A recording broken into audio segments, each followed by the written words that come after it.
ராமானுஜதயாபாத்திரம் ஞானவைராக்கியபூஷணம் ஸ்ரீமத்வேங்கடநாதார்யம் வந்தே வேதாந்ததேசிகம். பெருமாள் திருமொழியில் திருவிற்றுவக்கோடு எம்பெருமானுடைய தசகமான தருதுயரம் தராயேல் என்ற தசகத்தை அனுபவிச்சுருக்கோம். அதில் அடுத்த பாசுரம், கண்டாரிகழ்வனவே காதலன் தான் செய்திடினும் கொண்டானையல்லால் அறியா குலமகள் போல் விண்தோய் மதில் புடைசூழ் விற்றுவக்கோட்டம்மா நீ கொண்டாளாயாயிலும் உன் குறைகடலே கூறுவனே. என்ன துக்கம் நேர்ந்தாலும், எப்பேற்பட்டதான எனக்கு கஷ்டம் வந்தாலும், பெருமாளே உன்னுடைய திருவடியை நான் விடமாட்டேன் அப்படிங்கிறது தான் இந்த தசகத்தில் சாரம். அந்த துக்கத்தை பெருமாளே கொடுத்தாலும் சரி, உன்னை தவிர எனக்கு சரண் வேறு யாரும் கிடையாது, உன்னுடைய திருவடி தான் எனக்கு வேணும். அப்படி இந்த பாசுரத்தில் ஒரு உவமையை சொல்லி சாதிக்கிறார். கண்டாரிகழ்வனவே, ஒரு அந்யோன்யமாக ஒரு தம்பதிகள் இருக்கா, ஒரு ஹஸ்பண்ட் அண்ட் ஒய்ஃப். அதில் அந்த ஆத்துக்காரியை இவன் கண்ணாபின்னான்னு வெய்யறது மாத்திரமில்லை, என்னென்ன டார்ச்சர் பண்ண முடியுமோ அத்தனை டார்ச்சரும் பண்ணுறான் அந்த பொமநாட்டியை இந்த புருஷன் பண்ணி. அதை தெருவில் போகிறவாழ்லாமும் பார்த்து, சி இப்படியா நடந்துப்பான் இவன், இவ்வளவு நெஞ்சில் ஈரமே இல்லாத இருக்கானே, அந்த பெண்ணை இப்படி துன்பப்படுத்துகிறானே அப்படின்னு பார்க்குறவாள்லாம் இவனை வெய்யறா, நீ ரொம்ப கொடூரமானவன் அப்படின்னு தெருவில் போகிறவாள்லாம் சொல்கிறா. சரி, இவன் இவ்வளோ திட்டி இந்த பொண்ணை இவ்வளவு கஷ்டப்படுத்துகிறானே, அந்த பொண்ணு எதான தப்பு பண்ணியிருக்கா அப்படின்னா, அந்த பொண்ணு ஒரு தப்பும் பண்ணியிருக்காது.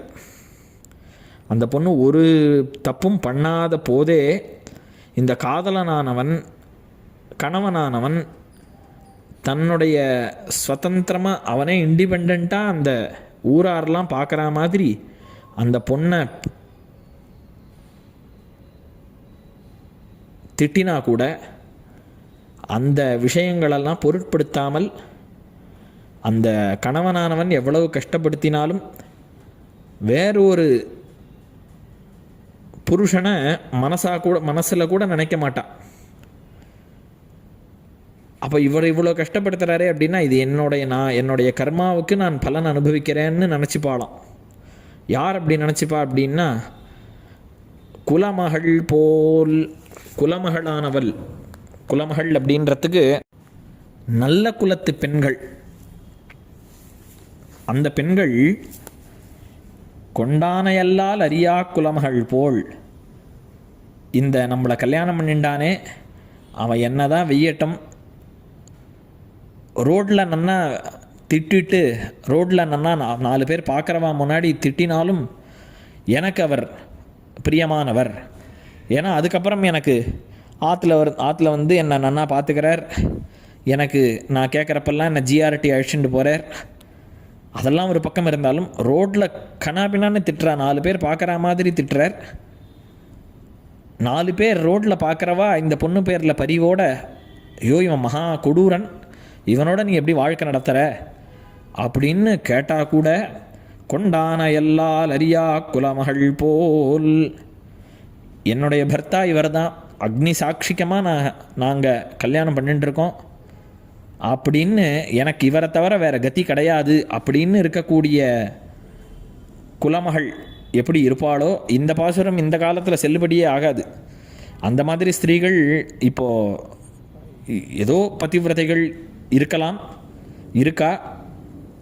இனிமேல் இந்த ஜென்ரேஷனுக்கு இந்த பாசுரம்ன்றது ஒரு முன்னொரு காலத்தில் நடந்தது அப்படின்னு நாம் சொல்லுவோம் இல்லையா, அந்த மாதிரி முன்னொரு காலத்தில் அப்படி இருந்திருக்கா அப்படின்னு. இந்த பாசுரத்துடைய அர்த்தம், அந்த மாதிரி அடித்தா கூட எப்படி அந்த ஸ்திரீயானவள் அந்த பர்த்தா புருஷனையே எண்ணிக்கொண்டிருப்பாளோ அந்த மாதிரி பகவானே எனக்கு நீ கஷ்டத்தை கொடுத்தாலும் நான் உன் பேரில் தான் இருப்பேன்றத உவமையாக சொல்கிற பாசுரம். அதனால் இப்படி தான் இவாள்லாம் முன்னொரு காலத்தில் நடந்துட்டுருக்கா. இப்போ பொம்மநாட்டிகளை வந்து மதிக்கவே மாட்டா, அவளை ரொம்ப வேலை வாங்குவா, அவளை அடிக்கிறது கொள்வது, அவளை ரொம்ப டார்ச்சர் பண்ணுவா அப்படின்ற எண்ணமெல்லாம் நம்ம பேரில் பழியாக சொல்கிறா. அதெல்லாம் அப்படி கிடையாது. அதெல்லாம் இந்த மெக்காலேன்னு ஒரு மகானுபாவன் வந்தான். அவன் வந்ததுக்கப்புறம் தான் இந்த மாதிரி பலவிதமான கோளாறுகள்லாம் ஏற்பட்டுது. அதுக்கு அந்த மெக்காலேக்கு அப்புறம் அவனுடைய வழித்தோன்றல்கள்லாம் இப்போது நம்ம நாட்டில், நம்ம தமிழ்நாட்டில் இருந்துட்டுருக்கா. அவள் மீதி மெக்காலே விட்டு போன கைங்கரியத்தை பின்தொடர்றா. அது இருக்கட்டும். இருந்தாலும் இந்த பாசுரத்துடைய தாத்பரியம், அப்படி ஒரு சம்பவம் நடந்து அந்த ஸ்திரீயானவள் இன்னொருத்தனை மனசாக கூட நினைக்க மாட்டாளோ, அப்படி நான் உன்னை விட்டு போமாட்டேன். விண்தோய் மதில் புடை சூழ் விற்றுவக்கோட்டம்மா. பிராட்டி ஸ்வயம்வரத்துக்கு ஸ்ரீமிதிலையிலே புறச்சோலையிலே விட்டிருந்தா போலே. பிராட்டியை போய் கல்யாணம் பண்ணிக்கணும்னு இவர் கிளம்பி போனார் மிதிலைக்கு, விஸ்வாமித்திரரோட பெருமாள். அப்போது அங்கே மிதிலையில் ஒரு கார்டனில் இவர் வெயிட் பண்ணிட்டு இருந்தார். அந்த மாதிரி இவரை நாம் அடையணும், பிராட்டி அடையிறதுக்காக பெருமாள் வெயிட் பண்ணார். இங்கே நாம் இவர் அடையணுன்றதுக்காக பெருமாளே வெயிட் பண்ணுறார். எங்கே வெயிட் பண்ணுறாருன்னா, விண்தோய் மதில் புடை சூழ் விற்றுவக்கோட்டம்மா. விற்றுவக்கோட்டுன்ற திவ்யதேசத்தில் எழுந்தருளி இருக்க வந்து நின்றுருக்கார் பெருமாள். அப்போ பெருமாளுக்கு ஒரு லாபம் வேணும்னா அவர் வெயிட் பண்ணுறார். ஏன்னா சீத்தரை வேணுன்ற லாபம், அதுக்காக மிथिலையில் வெயிட் பண்ணினார். அதே மாதிரி இப்போ நாமெல்லாம் சமஸ்த ஜீவர்களையும் அழிச்சுட்டு போனோமே ஸ்ரீவைகுண்டத்துக்கு. அதனால் பெருமாள் திருவித்துக்கோட்டில் எழுதிருக்காராம். நீ கொண்டாளாயாகிலும் உன் குறைகளே கூறுவனே. எனக்கு நீ இவ்வளவு பண்ணியிருக்க அப்படிங்கிறது இல்லைன்னாலும், எனக்கு நீ கஷ்டத்தையே கொடுத்தா கூட என்னை நீ வந்து சீண்டாத, என்னை உபேட்சிச்சா கூட, உபேட்சிக்கிறதுன்னா என்னை நீ தள்ளி வச்சு என்னை கண்டுக்காத இருந்தால் கூட, உன் குறைகளே கூறுவனே. உன்னுடைய திருவடி தவிர எனக்கு வேறு எதுவும் வேண்டாம், எனக்கு வேறு புகழ் கிடையாது. அப்போது எனக்கு நீ துக்கத்தை கொடுத்து 4 பேர் என்னை பார்த்து பரிதாபம் பட்டு, ஐயோ இந்த குழந்தைய போய் ஏற்றுக்காத இருக்கேங்களே அப்படின்னு ஒரு கணவன்கிட்ட ரோட்டில் போகிறவாள்லாம் சொன்னாலும், அந்த பொண்ணுக்கு இந்த காதலன் பேரில் கோபம் வராத பரிவும் பாசமும் பிரியமும் இருக்கா மாதிரி, எனக்கு நீ வந்து துக்கத்தையே கொடுத்தாலும் நான் வேறு தேவதைகள்கிட்டலாம் போகமாட்டேன். அங்கே போய் வேறு தேவதைகள்கிட்ட போய் ஸ்தோத்திரம் பண்ணி பெருமாளும் பண்ணுவார் அவளும் பண்ணுவான்ற எண்ணமெல்லாம் கிடையாது. உன் குறை கழலே, உன்னை கூட ஸ்தோத்திரம் பண்ண மாட்டேன். உன்னுடைய திருவடிகள் தான், நீ பாதுகா சாத்தின்னு இருக்கக்கூடியதான உன்னோட திருவடிகளையே நான் ஸ்தோத்திரம் பண்ணி உன்னையே கத்தின்னு இருப்பேனே தவிர, எனக்கு நஜானே கதி மன்யதா அப்படின்னு சாதிக்கிறா இல்லையா, எனக்கு வேறு கதி கிடையாது, எனக்கு வேறு கதி கிடையாது, இல்லை எனக்கு வேறு கத்தியும் தெரியாது, அப்படி உன்னுடைய திருவடிகளிலே விழுந்து கிடப்பேன்னு சாதித்தார். அதுக்கு அடுத்த பாசுரம், மீன் நோக்கும் நீழ்வயல் சூழ் விற்றுவக்கோட்டம்மா. என் பால் நோக்காயாகிலும் உன் பற்றல்லால் பற்றிலேன். தான் நோக்காதித்துயரம் செய்திடினும் தார்வேந்தன் கோல் நோக்கி வாழும் குடி போன்றிருந்தேனே. அடுத்த பாசுரத்தில் இந்த திருவத்துவக்கோடு எப்படி இருக்குது அப்படிங்கிறத சாய்க்கிறார். முதல்ல உவமையை பார்த்துடுவோம். தான் நோக்காது எத்துயரம் செய்திடினும். இந்த ராஜாக்கள்லாம் ராஜாவாக ஆகிடுவா, யுவராஜனாக இருந்து ராஜாவாக ஆகிடுறா. அவள் தன்னுடைய குடிகள் பிரஜைகளை காப்பாற்றாமல் எவ்வளவு கஷ்டம் கொடுத்தாலும், எப்பேற்பட்ட கஷ்டத்தை கொடுத்தாலும், இந்த ராஜா சொல்லிட்டார், ராஜாவுடைய சாசனம், ராஜாவுடைய ஆணை அப்படின்னா எப்படி அந்த குடிகள்லாம் கட்டுப்பட்டு இருப்பாளோ, தார்வேந்தர் கோல் நோக்கி வாழும், அவனுடைய செங்கோல் அந்த கோலையே பார்த்துண்டு அந்த ராஜாவுடைய நலனே கருதி, அந்த ராஜா எப்பேற்பட்ட கஷ்டத்தை நமக்கு விதித்தாலும் அதை பொருட்படுத்தாமல் அந்த ராஜா பேரில் பிரீத்தியோடையே இருப்பாளோ அந்த மாதிரி நானும் இருக்கேன்.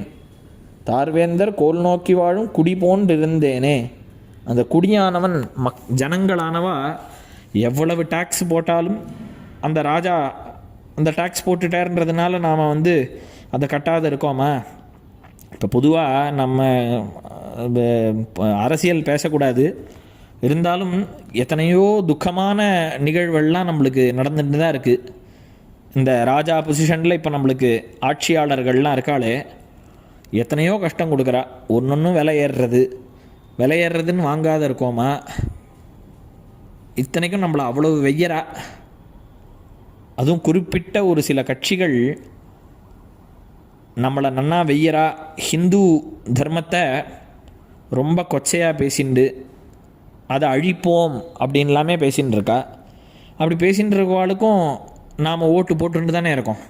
நம்ம புத்தி மாற மாட்டேங்கிறது, மாறாதுங்கிறத ஆழ்வார் கூட சாய்க்கிறார். தார்வேந்தர் கோல் நோக்கி வாழும்னு குடி போன்றிருந்தேனேன்னு அந்த மாதிரி தான் நாமளும் இருக்கோம். ஆனால் ஆழ்வார் சொன்ன அர்த்தம் வேறு. அது ஒரு நல்ல ராஜாவானவன் ரொம்ப வரி போடக்கூடாதுன்னு ரகுவம்சத்தில் காளிதாசன் சாய்க்கிறான். ரகுவம்சத்து மகாராஜாக்கள்லாம் ரொம்ப வரி போட்டு அதில் சாய்க்கிறார். பிரஜானாமே வபூத்தியர்த்தம் சதாபியோ பலிமக்ரஹீத் சஹஸ்ரகுணமுத்ஸ்ரஷ்டும் ஆதத்தே ஹி ரசம் ரவிஹி அப்படின்னு. இது பிரஜைகளுடைய நல்லதுக்காக அவர்களிடத்திலிருந்து டாக்ஸ் கலெக்ட் பண்ணுவானாம் திலீபன், இந்த ரகுவம்சத்து ராஜாக்கள். அந்த டாக்ஸு அவளுக்கே நல்லதாக பண்ணுறதுக்காக தான். எப்படி சூரியனானவன் சமுத்திரத்திலிருந்து ஜலத்தை நன்னா பருகி அதை 1000 மடங்காக மழையாக பொழிஞ்சு க்ஷேமத்தை திருப்பி கொடுக்குறானோ, அந்த மாதிரி திலீபன் இந்த மக்கள்கிட்டேருந்து வரியை வசூலித்து அதை 1000 பங்காக மக்களுக்கே திருப்பி நன்மை பயக்கும் விதமாக திருப்பி அதை பண்ணிடுவார் அப்படின்னு காளிதாசன் சாய்க்கிறான். அந்த மாதிரி இப்போ எந்த மந்திரிகளும் எந்த ஆட்சியாளர்களும் இல்லை இப்போது. அந்த விஷயத்தை, இந்த பழைய காலத்து ராஜாக்கள் விஷயத்தை ஆழ்வார் சாய்க்கிறார். அப்படி தார்வேந்தர் கோல் நோக்கி வாழும் அந்த ராஜா எவ்வளவு கஷ்டத்தை கொடுத்தாலும் பிறகு நமக்கு நல்லது பண்ணுவார் அப்படிங்கிறது தெரியலனாலும் பரவாயில்ல, அந்த ராஜா சொன்னபடி நாம் கேட்டு நடக்கணும் அப்படிங்கிறத சாய்ச்சார். அப்படி வித்துவக்கோட்டு பெருமாளே, நீ எனக்கு எவ்வளவு துக்கத்தை கொடுத்தாலும் மீன் நோக்கும் நீழ்வயல் சூழ் வித்துவக்கோட்டம்மா. இந்த மீன்கள்லாம் அந்த பெருமாள் எழுந்தருளி இருக்கக்கூடியதான திவ்யதேசத்துக்கு அருகில் இருக்கக்கூடிய கழனின்னா அந்த இந்த வயல்களில் இருக்கக்கூடிய மீன்கள்லாம் சந்தோஷமாக அந்த பெருமாள் எழுந்தருளி இருக்கக்கூடிய கோவிலில் சேவிக்குமா. சமுத்திரத்தில் இருக்கிற மத்சியமெல்லாம் ஐயோ சமுத்திரம் வற்றி போச்சுன்னா நமக்கு புகலிடம் எதான உண்டா அப்படின்னு யோசித்து திருவித்துவக்கோட்டுக்கு வந்துடுமா. கடல் வற்றினால் நமக்கு புகலிடம் என்று நினைத்திருக்கும் தேசமாய்த்து. ஆச்சரியமான வியாக்கியானம். நமக்கு சமுத்திரம் வற்றி போயிடுத்துன்னா நமக்கு திருவித்துவக்கோட்டில் இருக்கிற பெருமாள் நம்மளுடைய ஜீவனத்தை கொடுத்துடுவார் அப்படின்னு மீன்கள்லாம் மீன் நோக்கும் நெழ்வயல் சூழ். அப்படி அங்கே ஆறு வயல் இதெல்லாம் மீன்கள் கூட வசிக்கிறதுக்கு ஹிதமான தேசமாக இருக்குது அப்படின்னு சாய்க்கிறா. அதில் எழுந்தருளி இருக்கக்கூட வித்துவக்கோட்டம்மா. பரமபதத்தில் பெருமாளுக்கு சீலகுணம் அப்படின்னு ஒன்று சொல்கிறாளே, அதை அனுபவிக்கக்கூடிய தேசம் இது. சௌசீல்யம்னு சொல்கிறோமே, அப்படி அந்த குணத்தை கூட இந்த திவ்யதேசத்தில் அனுபவிக்கலாம். என்பால் நோக்காயாகிலும் முன் பற்றல்லால் பற்றிலேன். என்னை நீ கட்டாட்சிக்காத போனால் கூட பரவாயில்ல, உன் பற்றல்லால் பற்றிலேன். ஒன்னண்ட சரணாகதி பண்ணுவதை தவிர வேற ஒருத்தரையும் நான் சரணாகதி பண்ண மாட்டேன். நான் உனக்கு சரணாகதி பண்ணி நீ என்னை கண்டுக்காத போனாலும் பரவாயில்ல, நான் வேற ஒருத்தர்கிட்ட சரணாகதி பண்ண மாட்டேன் அப்படிங்கிற ஒரு மகா விஸ்வாசத்தை ஆழ்வார் இந்த பாசுரத்தில் சாய்க்கிறார். அடுத்த பாசுரம், வாளால் அறுத்து சுடினும் மருத்துவன் பால் மாளாத காதல் நோயாளன் போல் மாயத்தால் மீளா துயர் தரிலும் வித்துவக்கோட்டம்மா நீ ஆளா உனதருளே பார்ப்பனடியேனே. இந்த பாசுரத்தில் ரொம்ப ஒரு கிளாசிக் எக்ஸாம்பிள் அப்படின்னு சொல்கிற மாதிரி அற்புதமான ஒரு ஒரு உவமை. வாளால் அறுத்து சுடினும். நமக்கெல்லாம் ஏதோ ஒரு வசத்தினால நோய்கள்லாம் வருது, அதுக்கு ஆப்ரேஷன் பண்ணணும் அப்படின்னு டாக்டர் சொல்லிடுறா. அப்படி ஆப்ரேஷன் பண்ணுறச்சே என்ன, அந்த டாக்டர் நம்மளுக்கு வலியே தெரியாத மாதிரியா பண்ணுறா? வாளால் அறுத்து சுடினும். அதுக்குன்னு ஆப்ரேஷனுக்குன்னு ஒரு கத்தி வச்சுன்னு இருக்கா. அந்த கத்தியை சில சமயம் சூடு பண்ணி அறுக்கிறா, நம்ம உடம்பையே தான் அறுக்கிறா. அப்படி அறுத்து எப்படி இந்த விஷயம், இந்த உவமையில் 2-3 ஆஸ்பெக்டை பார்க்கணும். அந்த கத்தின்றது, கத்தியை போட்டு நம்மளை அறுக்கிறா, இந்த உடம்பை ஆப்ரேட் பண்ணுறான்னு சொல்கிறோமே ஆப்ரேஷன்னு, அந்த ஆப்ரேஷனில் நம்மளை கத்தியை வச்சு அறுக்கிறா. அறுக்கிறச்சே அந்த சமயம் நமக்கு ரொம்ப கஷ்டம், பிராணாவஸ்தைன்னு சொல்கிறோமே, அப்பேற்பட்ட அவஸ்தை நமக்கு ஏற்படுறது அந்த சமயத்தில். அவன் வாளால் அறுக்கிறச்சே, அதாவது ஆப்ரேஷன் வச்சு கத்தியை வச்சு அறுக்கிறச்சே. அப்போது இது நம்மளுக்கு அந்த டாக்டர் ஹிதத்தை பண்ணணுன்றதுக்காக அந்த வாளால் அறுக்கிறான். நம்மளுக்கு அந்த நோய் சரியாகணும், நமக்கு அந்த உடம்பில் இருக்கக்கூடிய வியாதி நீங்கணும் அப்படின்றதுக்காக ஆப்ரேஷன் பண்ணுறா. இந்த காலத்து டாக்டர் இப்படி பண்ணுறாளான்னு கேட்காதீங்கோ, நல்ல டாக்டர்கள் இப்போவும் இருக்கா. அப்போது அந்த டாக்டர் நம்மளை எவ்வளவு வாளால் அறுத்து சுடினும், எவ்வளவு நமக்கு அஹிதத்தையே பண்ணாலும், அஹிதம்ன்ற அதாவது கத்தி வச்சு அறுக்கிறதுங்கிறது அஹிதம், ஆனால் அது ஹிதத்துக்காக பண்ணுறார், அது நமக்கு அப்புறம் தான் தெரியும். ஆனால் நம்மளை போட்டு அறுக்கிறா, ஊசி குத்துறா, தையல் போடுறா, இவ்வளோ விஷயந்தான் நம்மளுக்கு தெரியுது. ஏன்னா நம்ம அதை அந்த சமயத்தில் அவஸ்தைப்படுறோம். அப்போது அப்பேற்பட்ட மருத்துவன் பால், இந்த டாக்டர்கள்லாம் இருக்காளே மருத்துவர்கள், அவ பேரில் மாளாத காதல் நோயாளன் போல் மாயத்தால். மாளாத காதல் நோயாளன் போல். போன வாரம் தான் அந்த டாக்டர் இவருக்கு 32 தையல் போட்டிருக்கார், 2 ஆப்ரேஷன் பண்ணியிருக்கார். ஹார்ட்டை பொளந்து நடுவில் கத்தியை வச்சு கீறி ஹார்ட்டில் ஆப்ரேஷன் பண்ணியிருக்கார். அந்த டாக்டர் ஆற்றுல அடுத்து அவள் பொண்ணுக்கோ பையனுக்கோ கல்யாணம்னு நம்மளை கூப்பிடுறார். கூட்டா வெள்ளி பவுல் 3000 ரூபாய்க்கு இவன் வாங்கிட்டு போகிறான். இவன் உடம்ப அறுத்திருக்கான் அந்த டாக்டர். இருந்தாலும் அந்த டாக்டர் பேரில் ஒரு பிரியம். மாளாத காதல் மருத்துவன் பால் மாளாத காதல் நோயாளன் போல். அந்த டாக்டருக்கு 60ஆம் கல்யாணம் வருது அப்படின்னா இவன் ஓடுறான். ஏன்னா அந்த டாக்டர் தான் எனக்கு ஆப்ரேஷன் பண்ணி என் உயிரை காப்பாற்றினார் அப்படிங்கிறான். இந்த டாக்டர்கள் பற்றி ஒரு சாட்டுவாக சம்ஸ்கிருதத்தில் ஒரு ஸ்லோகம் இருக்கும், ஃபஸ்ட் கிளாஸான ஸ்லோகம். வைத்தியராஜ நமஸ்துபியம். ஹே வைத்தியராஜா நமஸ்துபியம், உனக்கு நமஸ்காரம் பண்ணுறேன். டாக்டர் உனக்கு நமஸ்காரம். நீ யார் தெரியுமா? யமராஜ சகோதரா. நீ யமனுக்கு சகோதர நாட்டம் இருக்க அப்படின்னா. ஏன் யமனுக்கு சகோதரனான டாக்டர் எப்படி அப்படின்னா, இல்லை யமனாவது யமஸ்து ஹரதி பிராணான், யமனாவது பிராணனை மாத்திரம்தான் எடுத்துட்டு போகிறான். நீ என்ன பண்ணுற தெரியுமா? வைத்தியா பிராணான் தனானிச்ச. எனக்கு ஆப்ரேஷன் பண்ணுறச்சே உயிர் போகிறது. நீ அறுக்கிற அதாவது ஆப்ரேஷன் பண்ணுற சமயத்தில் அந்த வாளால் அறுத்து சுடினும்னு சாய்க்கிறாரு ஆழ்வார். அந்த சமயத்தில் நீ என்னை அறுத்து இது பண்ணாலும் எனக்கு அப்போவும் பிராணன் போகிறது. தனானிச்ச, பைசாவும் போகிறது. என்னுடைய பிராணனையும் எடுக்கிற, என்னுடைய பைசா அக்கௌண்ட் பேலன்ஸு மொத்தத்தையும் எடுத்துன்னு போயிடுற அப்படின்னு இது ஒரு சாட்டுவான ஸ்லோகம். அந்த மாதிரி இந்த டாக்டர் எவ்வளவு நமக்கு வாளால் அறுத்து சுட்டாலும் அந்த டாக்டர் பேரில் பிரியத்தோடு நாம் இருக்கோமோ, அந்த மாதிரி மீளா துயர் தரிலும் வித்துவ கோட்டம்மா. நீ எனக்கு எவ்வளவு கஷ்டத்தை கொடுத்தாலும் நான் அதை எப்படி நினச்சிப்பேன்னா, இந்த டாக்டர் எனக்கு என் உடம்பை அறுத்து எனக்கு நல்லது பண்ணானோ, அந்த மாதிரி நீ எனக்கு கஷ்டத்தை கொடுத்தாலும் நீ எனக்கு நன்மை தான் பயக்கிற அப்படிங்கிற எண்ணத்தில் இருந்துட்டு விற்றுவக்கோட்டம்மா, வித்துவக்கோட்டில் இருக்கிற பெருமாளே நீ ஆளா உனதருளே பார்ப்பனடியேனே. ஆளா அப்படின்னு சம்போதனம் பண்ணுறார். தலைவனே உனதருளே பார்ப்பன், உன்னுடைய தயையே நான் ஸ்தோத்திரம் பண்ணிண்டு உனக்கே அடிமைப்பட்டவனாக இருப்பேன். உன் பேரில் என்றைக்கும் எனக்கு பிரியம் மாறாது. எனக்கு எவ்வளவு அஹித்தத்தை நீ பண்ணாலும் நான் உன் கூடையே ஒன்னே தான் நினச்சின்னு இருப்பேன் அப்படின்னு சாதிக்கிறார். அடுத்த அனுபவம் அடுத்த உபன்யாசத்தில். ஸ்ரீமதே நிகமாந்த மகாதேசிகாய நமஹ.